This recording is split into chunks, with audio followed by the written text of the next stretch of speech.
إن الله لا يستحيي أن يضرب مثلا ما بعوضة فما فوقها فأما الذين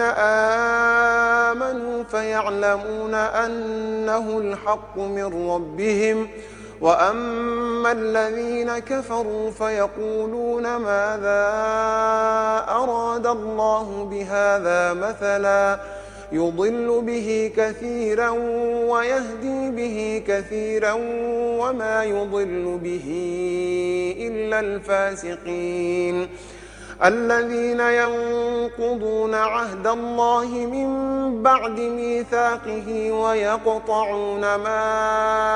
أمر الله به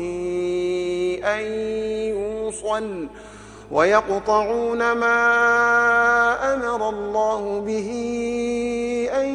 يوصل ويفسدون في الأرض أولئك هم الخاسرون كيف تكفرون بالله وكنتم أمواتا فأحياكم ثم يميتكم ثم يحييكم ثم إليه ترجعون هو الذي خلق لكم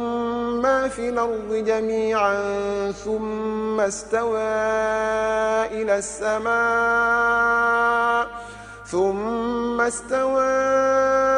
إلى السماء فسواهن 7 سماوات وهو بكل شيء عليم وإذ قال ربك للملائكة إني جاعل في الأرض خليفة قالوا أتجعل فيها من يفسد فيها ويسفك الدماء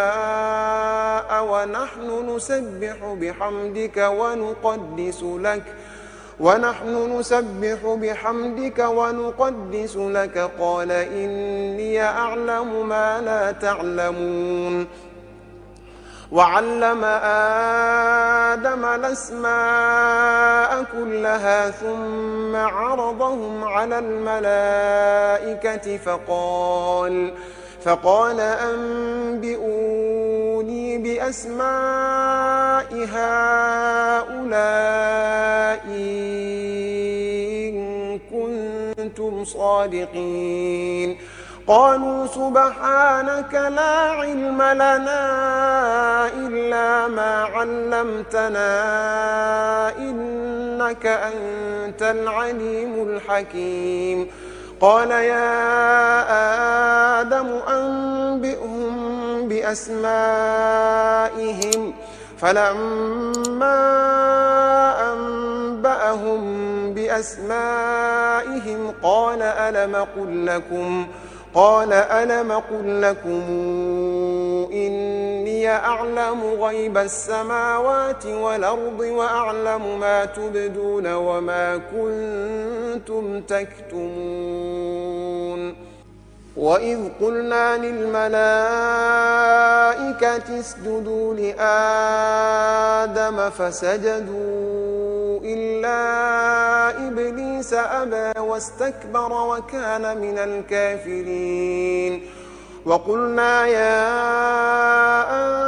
آدم اسكن أنت وزوجك الجنة وكلا من حيث شئتما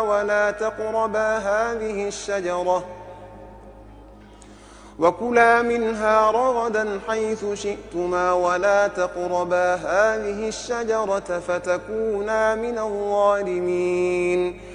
فأزلهما الشيطان عنها فأخرجهما مما كانا فيه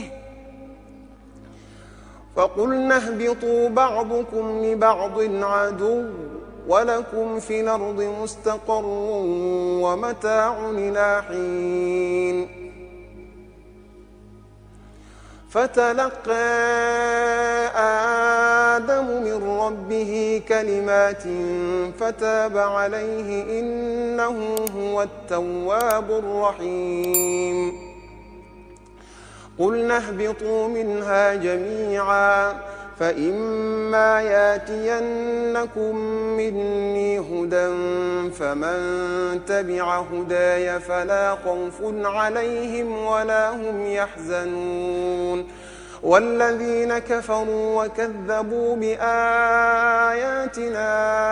أولئك أصحاب النار هم فيها خالدون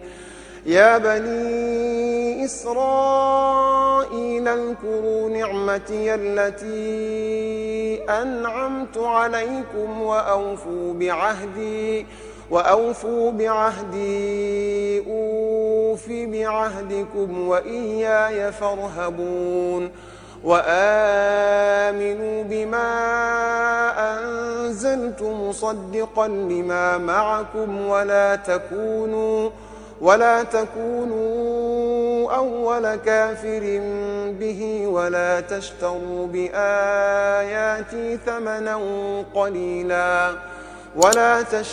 بآياتي ثمنا قليلا وإياي فاتقون ولا تلبسوا الحق بالباطل وتكتموا الحق وأنتم تعلمون وأقيموا الصلاة وآتوا الزكاة واركعوا مع الراكعين